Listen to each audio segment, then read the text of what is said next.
José Miguel Insulza, exsecretario general de la Organización de Estados Americanos entre 2005 y 2015 y también ex canciller de Chile. Gracias por esta entrevista.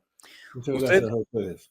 usted dejó la Secretaría General de la Organización de Estados Americanos hace 10 años, en 2015. ¿Cómo ha evolucionado el peso y la influencia de la OEA en la promoción de la democracia en el continente en los últimos 20 años? La OEA fundamentalmente es además que al margen de que tiene programas sociales y de otro tipo, se dedica fundamentalmente a codificar la legislación del continente, a atender los problemas de derechos humanos y a la fuerza a fortalecer la democracia, porque para eso se dictó una Carta Democrática Interamericana. En ese marco yo creo que hay varias visiones distintas de lo que se puede hacer. Una es decir, mira, aquí todos tienen que ser de todas maneras lo más demócratas posible y el que no va a ser excluido o sancionado. Y otra es decir, mire, nosotros somos una organización internacional, no tenemos imperio sobre los países, pero podemos colaborar muy sustantivamente a mediar, intermediar los problemas, resolver los problemas reducirlos al máximo posible, sin perjuicio que algunas veces eso ya no es posible. La postura que yo tomé en mi gestión en la OEA era tratar de que estuvieran incluidos todos los países de América, en lo de todos, y todos cupieran, y tuvieran discrepancias y diferencias, pero que las pudiéramos ventilar, tanto las discrepancias internas de cada país como las discrepancias entre países en el seno de una organización como la OEA.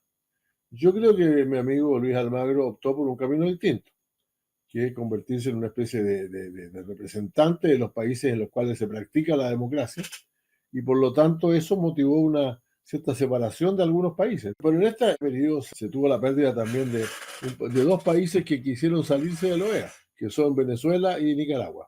Nicaragua, bueno, simplemente porque hoy día Nicaragua es una tiranía y consideró que le pesaba mucho el que la OEA lo estuviera preocupada siempre el tema de los derechos humanos, todo lo demás, y finalmente se retiró, y se retiró sin ningún motivo real, sin brillo en absoluto, no consiguió nada. Es simplemente que los dos tiranos que gobiernan son dos, Daniel Ortega y su esposa, y decidieron salirse. Okay. Y a ella le importó mucho en realidad, porque Nicaragua se había convertido hace ya tiempo en un país que creaba más problemas en lo OEA, pero se separó.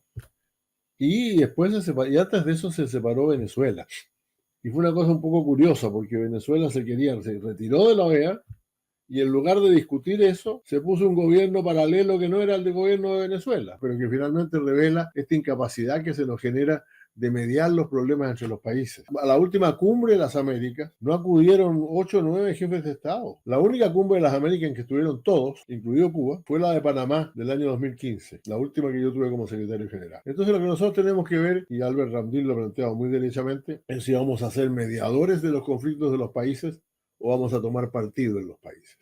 Yo creo que ese ha sido el principal tema. Pero esa falta de soluciones a las crisis, por ejemplo, de Nicaragua, de Venezuela que mencionaba, ha puesto en duda también la capacidad de la organización y los gobiernos para aplicar la Carta Democrática, esos principios Bueno, fundamentales de la eso es organización. cierto, eso es Pero ¿qué verdad, papel juega? Entonces, ¿qué papel juega la OEA? Es decir, de ¿el todas papel las de la organismos OEA en este caso ha perdido relevancia en el continente? juega el papel de todos los organismos internacionales. No hay ningún organismo internacional que sea supranacional. Los organismos internacionales, perdón, son multilaterales. Por lo tanto, lo único que se puede hacer con un país, si alguien considera que se salió totalmente del marco del acuerdo, es sacarlo. Yo creo que eso es un error y Naciones Unidas lo ha demostrado. Ahora, Naciones Unidas el problema tiene Naciones Unidas que no puede mediar de ninguna manera, salvo que estén de acuerdo los 5 miembros permanentes del Consejo de Seguridad. No, eso es cierto, y eso es una debilidad.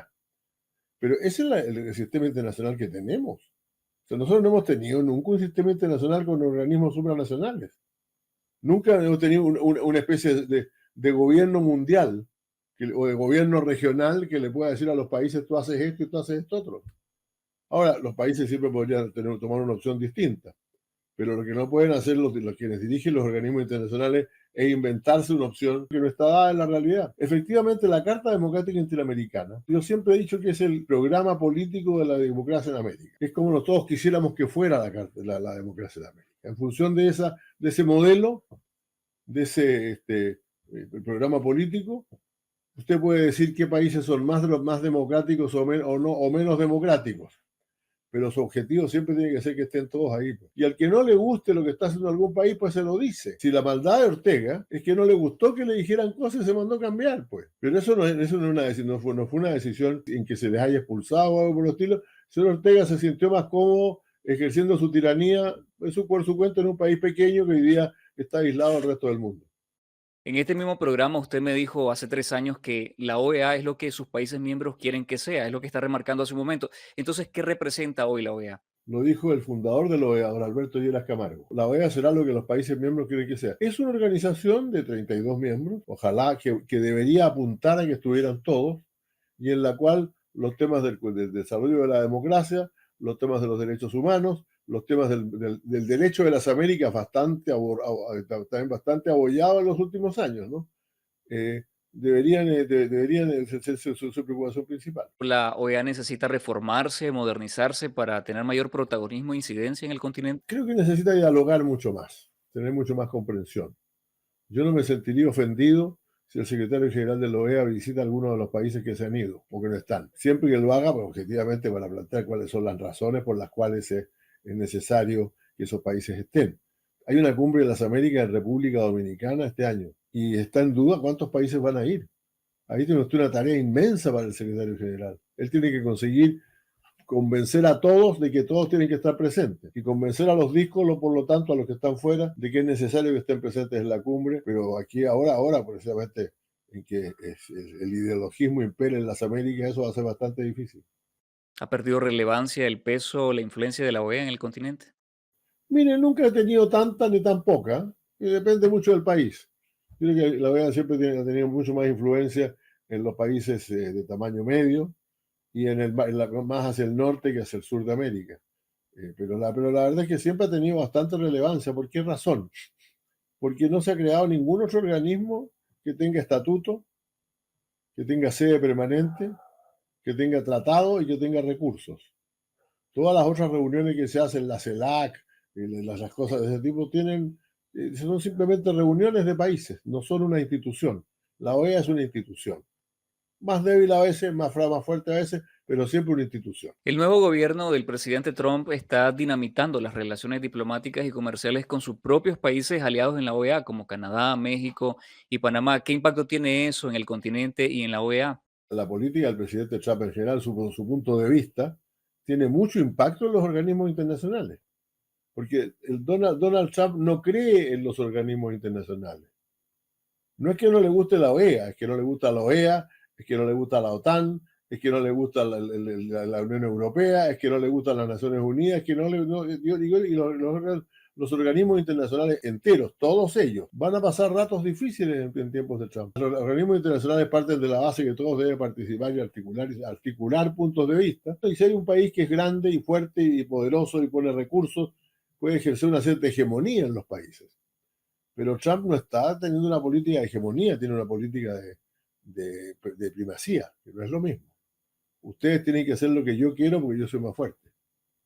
Y eso es y al mismo tiempo su desprecio por los organismos internacionales es conocido. Si usted mira las cosas que dice la embajadora de las Naciones Unidas sobre las Naciones Unidas, pues. El ex canciller de Surinam, Albert Randin, fue su secretario adjunto durante su gestión en la OEA. Así es. Ahora ha sido elegido secretario general para 2025-2030.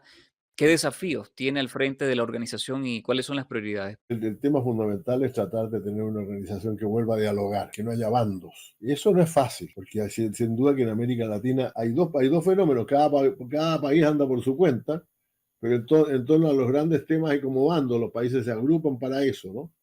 Y yo creo que tener a la OEA como un organismo de diálogo, en que los diferentes pueden hablar entre sí, yo creo que es un desafío muy fundamental. Yo reconozco la Carta Democrática Interamericana es muy sólida en cuanto a los principios democráticos, es mucho menos sólida en cuanto a los instrumentos para mantener la democracia, es cierto, pero debe servir, como digo, como el programa de la República Democrática para poder realizar un diálogo en serio. Tiene que fortalecer y darle mucho peso a la Comisión Interamericana de Derechos Humanos.